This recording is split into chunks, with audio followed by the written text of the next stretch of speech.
It's official, it's been exactly 6 months that I started working as an AI developer in Germany, and in this video I'm going to explore and explain to you my own experience and what I've been doing and what type of experience you might have when you're working in a German company, especially in tech nowadays. I'm going to highlight the struggles and the difficulties or even the advantages that you have when you're working as a part-time student and also as a and also when you're working in your field. It's worth mentioning because most of the time you don't have this luxury. So I'm going to share with you how I even got the job. One of my most viewed video on the channel is when I talked about the job situation in Germany, and I'm going to also highlight why it's actually difficult to get a job in Germany nowadays. So a few months ago in March, I actually got my first job in the tech space in Germany. Before that, I was mainly working in side jobs, doing the side gigs that usually students do, warehouse jobs, and even other jobs like bike delivery and so on and so forth.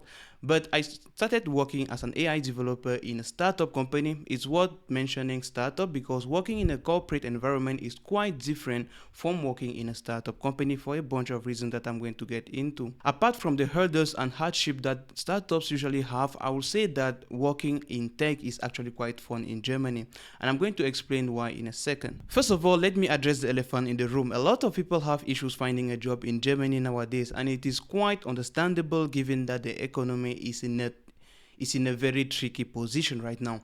Getting a job, especially when you don't master the language in Germany, is a nightmare. I've been emphasizing this in almost all of my videos, and if you want to survive, if you are trying to get a job in Germany and you don't master the language, you are going to have a hard time for two reasons. First, because Germans speak English, and second, because there's a lot of competition in the English jobs. But if you succeed in getting one, you are going to have an easier time working rather than working in a second language where you don't master the language perfectly. And for that, I always encourage to learn the language before coming to Germany, or while you're in Germany, get interested in learning the language as soon as possible. In my case, I got a job in English, so it wasn't the same issue. I didn't have any issues in communication in the company. But before that, I worked in a German company, purely German, no English there, for 8 months, where I learned a little bit of German. And working in the tech space in Germany is quite interesting because the way that you build products in Germany, especially with all the consumer protection laws, is really, really different. Let me get into that first. A lot of jobs in Germany nowadays, especially in IT sector, require you to have a certain knowledge of machine learning, AI, data analysis, and so on and so forth. So if you are trying to get into the IT space in Germany nowadays, or even in Europe, I will even argue in most Western countries, you will have to learn a little bit of machine learning. Actually, if you're studying computer science, you most likely will see something like data science or even a machine learning subject during your studies. So it's very important to keep that in mind because most of the job offers that you will see in IT will always have something about generative AI or even machine learning, any of them.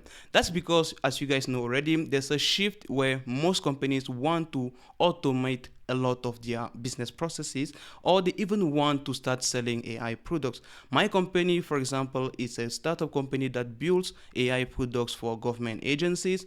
I'm not going to get into the specifics. I might make a video on that topic more later if you guys want to, but the overall is just a company that makes AI products for government agencies. And the job title is AI software developer, but overall it's just software development with some tweaks that you are building AI products. Nothing that different. You are mostly or most likely just using some AI algorithms while building the products that you are building. So if you are trying to get into AI, I will really or into IT in general, I would really encourage you to work on some AI related projects that you can showcase to the employees. That's a side note. Now, the second part is that when you're working in a German company, you most likely will have to build the products in a certain way because of consumer protection laws. This is my biggest hurdle because it's a lot of bureaucracy. You don't just build the products and you ship them like you will do in a typical American startup where you just try to push your products to the market. But there are a lot of regulations that you have to follow, especially here in Germany. You have to make sure that you have, I don't know, 10,000 certificates and that you are following all of them. So the development is quite slow, and most of the time if you are just building and you're trying, especially in a startup, it's really harsh. That's the reason why most of American startups really go and grow really fast compared to the German ones, and it's because of the regulations and all of the, for example, in Germany we have something called the AI Act.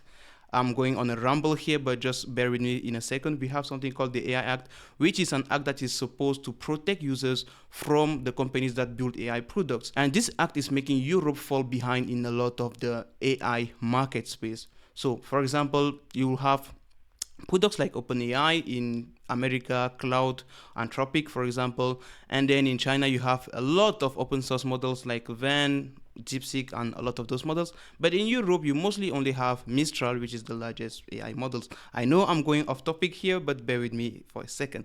Actually, this act prevents the growth of AI companies in Germany a lot. Meaning, a lot of the companies, if you want to get into AI, a lot of the companies are going to just have you do some AI research, mostly building some algorithms or just doing some AI stuff, which will be very, very slow. It's not bad, but you need to have some knowledge of AI if you want to get into any computer science related majors nowadays. Whether you want to be a software engineer or you want to do any IT, you need to have some knowledge of AI. When I say AI, it includes machine learning and so on and so forth. Now, if you're talking about the job market itself, I would say there's a lot of opportunities, especially in tech. It pays well and it has a lot of benefits. You know, Germany has a lot of employee benefits. If you are living in Germany and you are working, you have a lot of benefits that you most likely don't have in countries like the US, where the salary is mostly 3 times or even 4 times higher than in Germany. The average salary for tech in Germany per year, if you are starting out from your first to third year, will be around 44,000 to 65,000 per year, compared to the US where you can even start at $100,000 a year.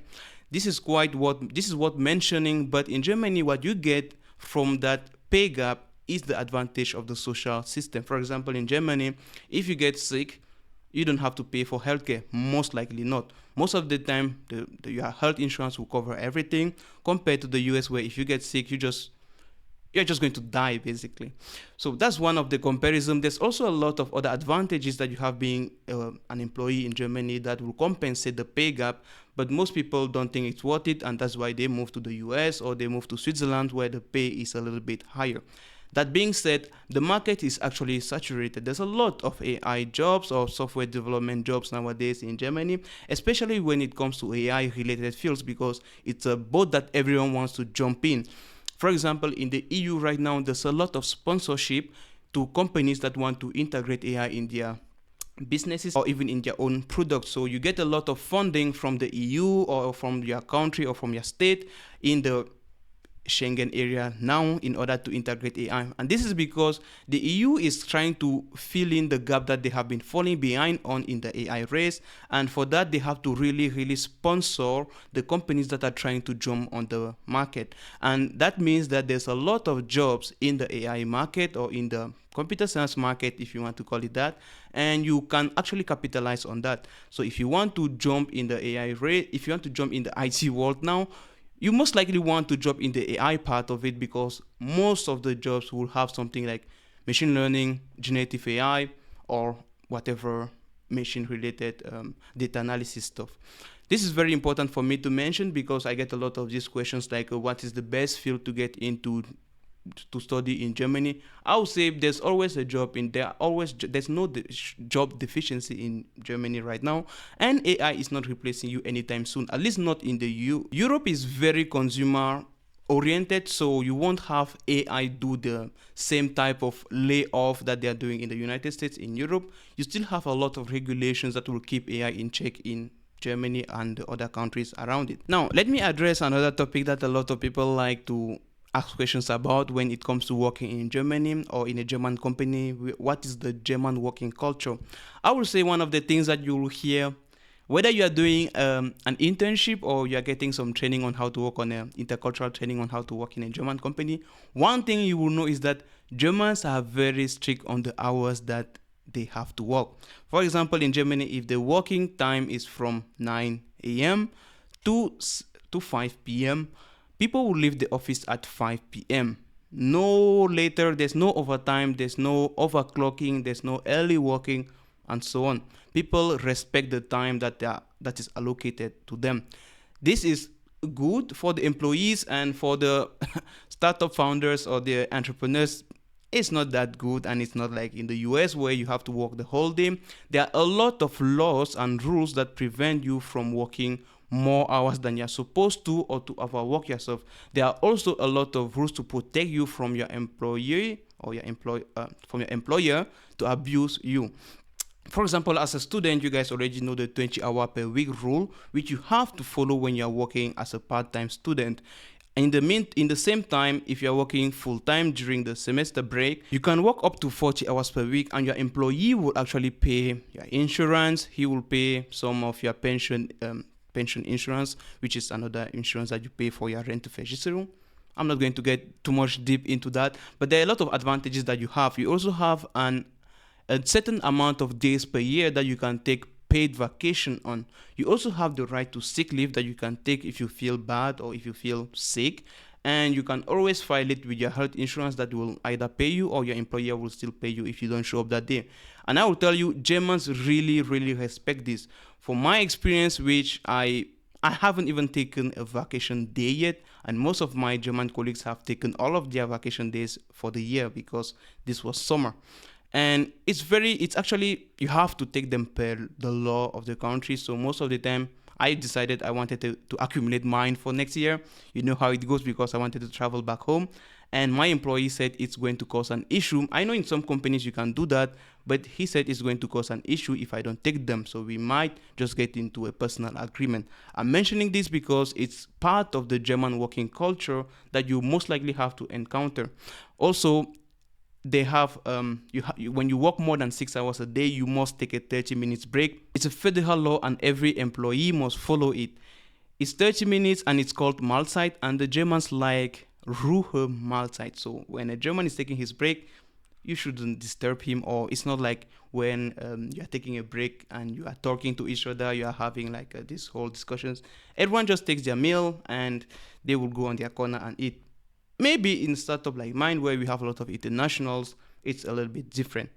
But yeah, that's the point for the cultural aspect of working in Germany. Also, the last thing I will mention here is that working in the same field that you're studying is one of the best things that can happen to you in Germany. For example, when I was working in the warehouse and studying AI, I was mainly wasting my time. But in my job right now, not all of what I'm studying, but some of the algorithms we are learning, we are actually applying them at work. And this is quite refreshing, because you actually see firsthand what you are studying in school. It's not like just this abstract concept that you are learning, but you actually have the chance to apply it. And most of the time, you actually, with tech jobs like mine, you have the opportunity to work home office. So it's a lot easier to juggle between that and school when you don't have to go to the office every day. So you might just go to school in the morning and go back home and study, especially for me when I live near the uni. Most people don't have this opportunity, and it's worth putting the effort in having a job in your field. If you are in IT, I really encourage you making sure that when you're studying, you get a job in IT so that you can have home office, especially in Germany, where after COVID, they still kept this working from home, hybrid remote job culture. Most of the time, if you don't have this opportunity, you will get burnt out pretty quickly if you have to commute to work every single day and then go to the uni, especially when your coursework is quite stressful and demanding, like the one I'm studying right now.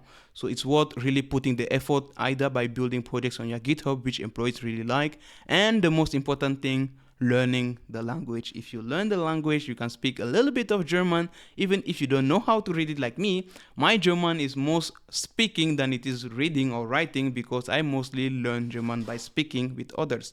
So if you can do that, then it will be a lot easier for you to get a job, especially when in an interview you can actually showcase some of your language skills.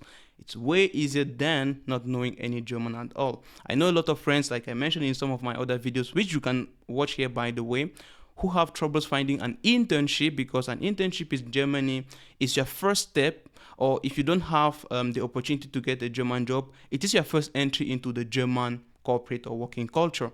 And if you don't have experience yet, getting an internship is actually difficult. And if you don't have an internship, getting a job is difficult later. So it's kind of this vicious cycle, or this snake eating its own tail that you have to go through. And I really encourage getting the language, because when you have the language, you can get an internship a lot easier, and then you can get a job later even easier, even a lot more easily. So I think this is all that I need to share. My experience so far has been quite good. So yeah, that's all for me. It's been a while since I made a video. I've been receiving a lot of message from you guys, and I'm thinking of making somewhat of a community so I don't have to like reply to all of them inbox on Instagram. But if you want to get in touch, you can just reach out to me on Instagram, which is my only social that I share here. And yeah, I'm going to see how I can help you or answer your questions. Feel free to hit me up, and I'll see you in the next video. Ciao, ciao.